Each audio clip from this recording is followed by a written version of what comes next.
This is unbelievable coaching malpractice. Welcome to another episode. To our regular viewers, thank you for the support. We really appreciate.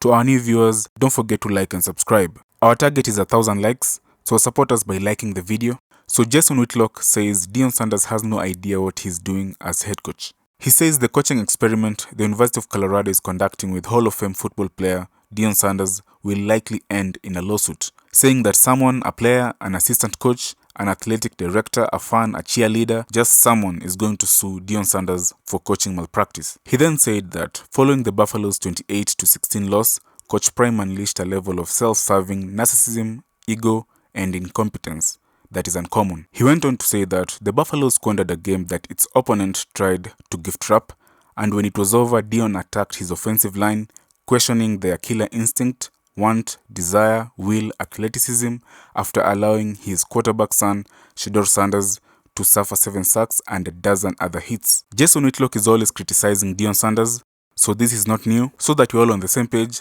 let's listen to what he says. I'm looking at Dion. They never established the run. They never went to a play action passing game because they never established the run. Shedeur just does the same thing over and over again because Dion's showcasing him for the NFL and trying to pad his stats. Take Dion off the pedestal.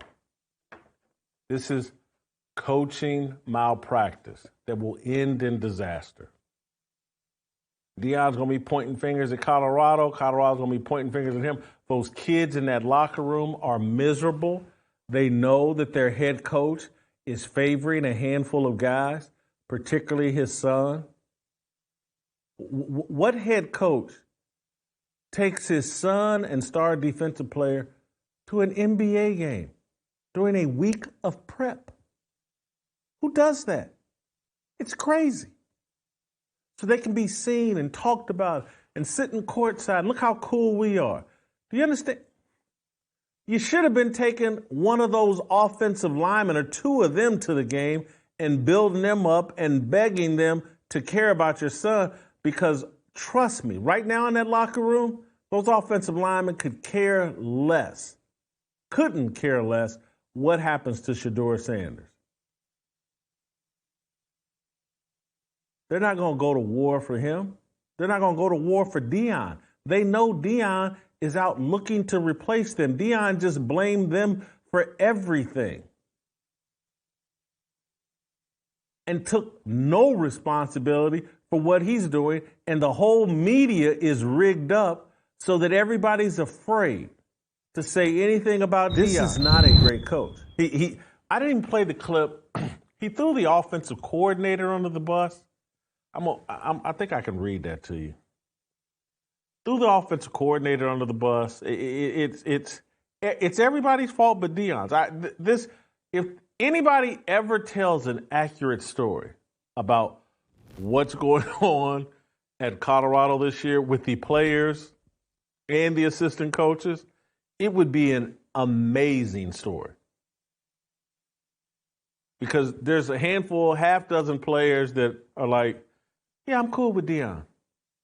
And then there's the rest of that team that says, wow, this whole thing is about Dion. Then it's about Shedeur. Then it's about Travis Hunter. And then it's about Shiloh. And everybody else can go to hell. But this is really about Dion. Here's what he said. Someone asked him about Sean Lewis, their offensive coordinator. Here's Dion's answer.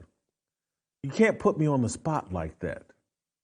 I think the coaches are doing a pretty good job. Thank you. That was a great try, valiant effort. You got to understand, I sat in your seat for like 17, 18 years, so I got to know when it's coming. Someone asked you about someone on your team, a coach that you hired, and all you can say is, you can't put me on the spot like that. That's what you're saying is, yeah, he's doing a terrible job, but I can't answer that question. I'll get in trouble. He just did that to his offensive coordinator, as if his offensive coordinator hasn't been given specific instructions by Daddy Dearest.